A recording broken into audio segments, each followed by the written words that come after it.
Gereja Baptis Betani Sukabumi. Sebelum kita memulai sekolah minggu, mari kita berdoa. Teman-teman, mari kita berdoa. Tuhan Yesus yang baik, terima kasih karena Engkau telah membimbing kami hingga hari ini kami dapat bertemu lagi di dalam sekolah minggu Pratama. Terima kasih Tuhan, haleluya, amin. Teman-teman, mari kita menyanyikan lagu Dengar Dia Panggil Nama Saya.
Menceritakan kalau kita juga sayang banget sama Tuhan.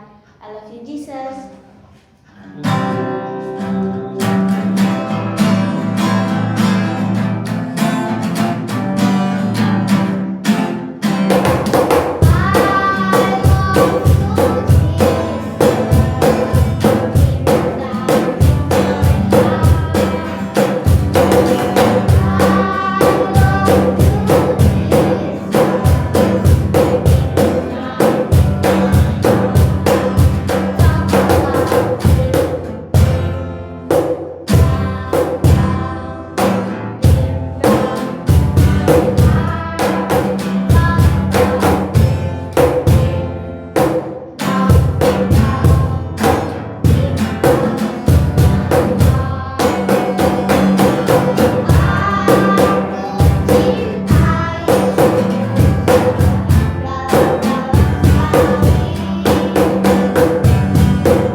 Tuhan. Sebelum kita mendengarkan firman Tuhan, mari kita menyanyikan lagu Kusiapkan Hatiku.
Shalom adik-adik semua, apa kabar kalian? Pasti sehat-sehat semua dong ya.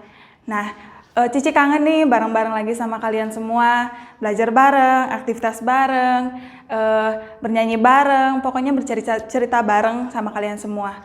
Berhubung kita masih tetap online, Cici akan cerita di sini. Sebelum Cici akan cerita, kita berdoa dulu yuk.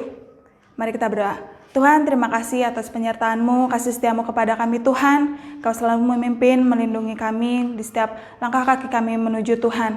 Bapa, pada hari ini kami mau belajar Tuhan untuk mendengarkan firman-Mu.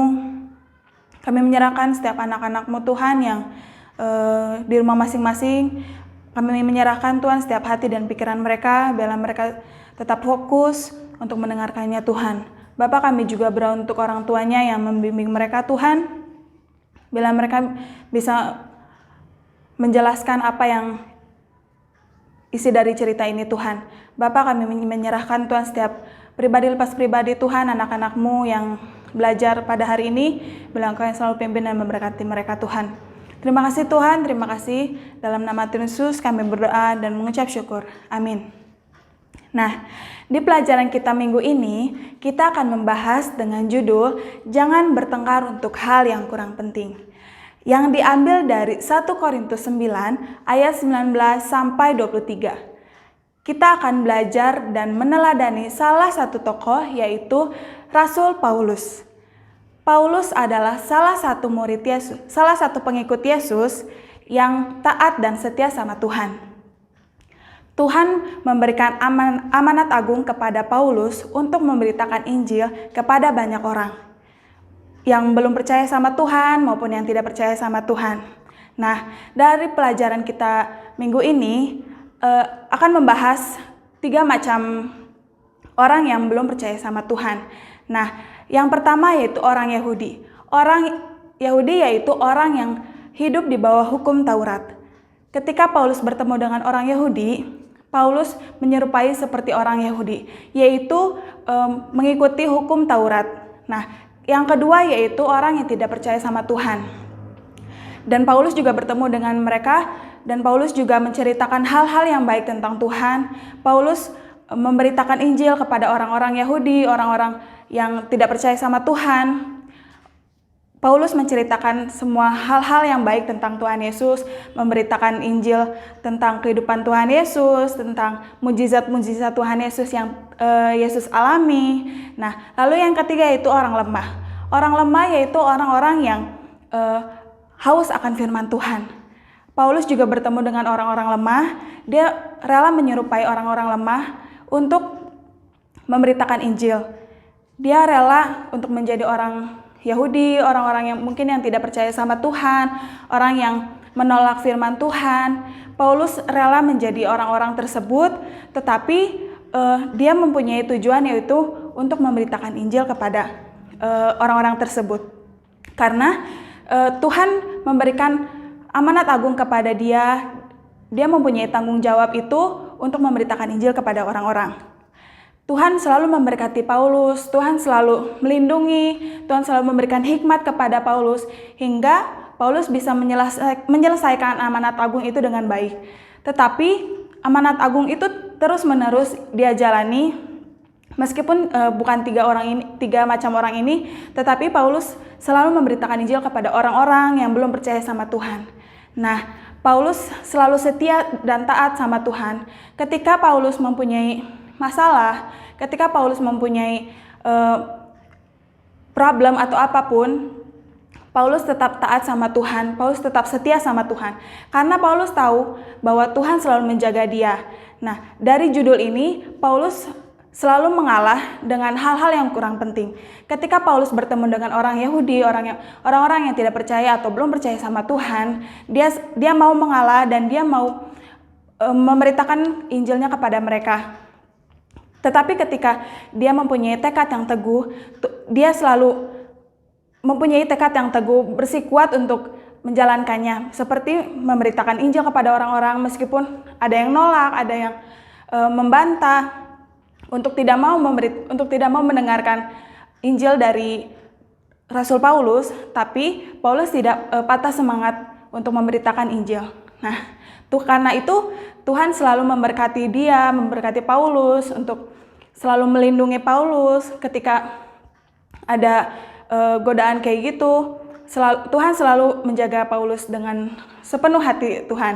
Nah, begitu juga kalian, ketika kita lagi ada masalah, ketika kita lagi ada persoalan, mungkin kita harus tetap mengalah dengan diri kita, keegoisan kita harus mengalah dengan hal-hal yang kurang penting.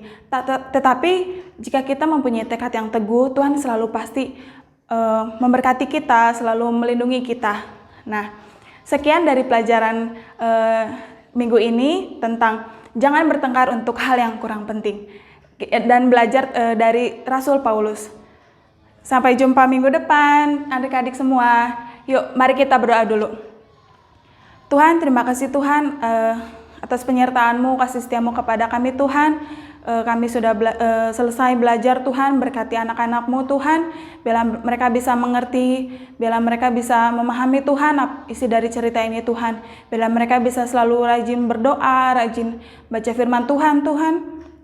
Kami menyerahkan Tuhan setiap hati dan pikiran mereka, Bila mereka bisa menjadi anak-anak yang takut akan Engkau, anak-anak yang setia, taat seperti Paulus Tuhan, yang mau rela menjadi teladan-Mu Tuhan. Biarlah anak-anak-Mu ini bisa menjadi orang-orang yang untuk memberitakan Injil kepada banyak orang Tuhan. Bapa, kami menyerahkan Tuhan untuk masa depan mereka. Bila Engkau ada bersama-sama dengan mereka Tuhan. Terima kasih Tuhan, terima kasih. Inilah doa kami, inilah ungkapan syukur kami Tuhan. Dalam nama Tuhan Yesus kami berdoa dan mengucap syukur. Amin. Bye-bye semuanya.